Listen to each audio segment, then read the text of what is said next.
What's up, everyone? This is Nick with 1350 Millworks. I want to walk you through my 3 primary firearms that are not pistols. So what we've got is eventually what will be an SPR once I get my stamp. Right now we're running an SB brace with a Law Tactical folder. We've got a Geisley H1 buffer with their coiled spring in here. This is a Lauer lower, which is made by LMT. I've got CMC guts in here with a Geisley Ambi Safety, ALG defense trigger, Knights armament, front and rear flip-up sights, a Bobro riser with an EOTech EXPS2 with the 2 dots. This is a Mark 18 upper. It's a Colt receiver with a Danier defense rail. I have got a True North Concepts radius grip. I'm running 2 of our Goblins for cable management on the Surefire Scout Light with their switch, a Surefire 4-prong with a Warden installed. And I'm running a Rectilia grip and Duramags like I run on all of my rifles. Like everything, I have got a Flatline Fiberco sling, and I'm using one of our Goblins out back with our pull tabs for sling management when this is in the stored configuration.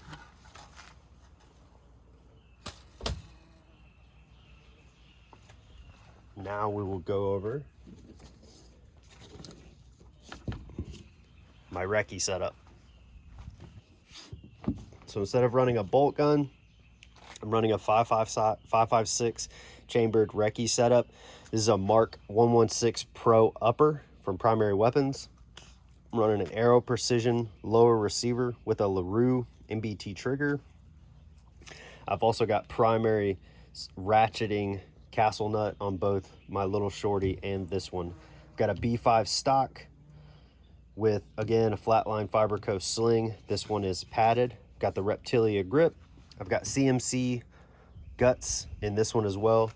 Bobo Engineering low pro sights. I'm running a Griffin mount with a Leopold Mark 5 HD 3-18 with the, I think it's called an H9. It's a Horus reticle.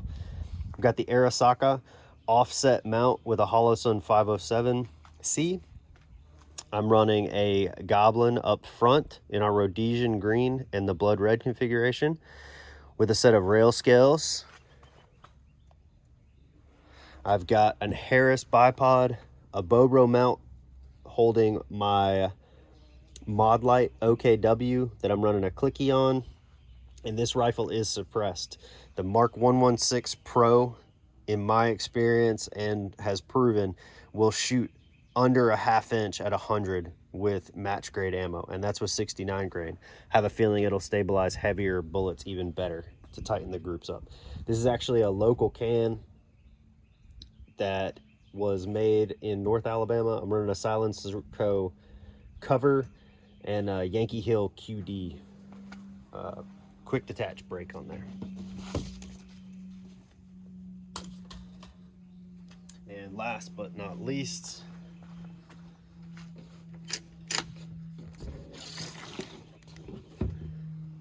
Benelli M4. Obviously this is the civilian version and it doesn't have the 1014 collapsible or adjustable stock on it.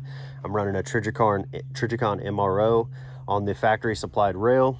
Again, Flatline Fiberco sling. I've got an S-Attack shell shingle on the back. It's a 5-round.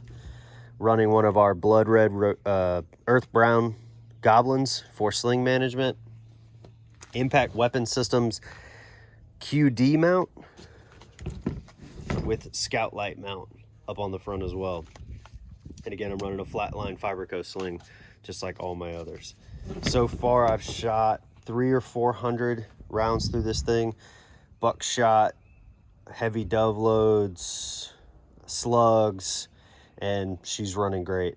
Doesn't like light loads very much. There's not enough oomph in the rounds to cycle. So I ran some soft Rios and they did not cycle in this thing, but everything else has run perfectly in this bad boy. So those are my 3 non-pistol firearms. It's been Benelli's relatively new to me. Before that, I had Mossberg 500 and a Remington 870. I just really wanted to get into the semi-automatics, and the Benelli came available to me, so I picked it up, and so far so good. I'm extremely happy with it. So as I would break it down, Benelli M4, my shotgun, my Recce, since I no longer shoot bolt guns, and my shorty, which will be SPR'd here once my paperwork gets approved. So that's the three. Mark 18 upper, AR-15 pistol until I get my registered lower, 16-inch Recce with a piston upper receiver, shoots half-inch groups at 100 confirmed with an offset red dot, and Leopold Mark 5, and then obviously the venerable Benelli M4 with a Trijicon MRO up top.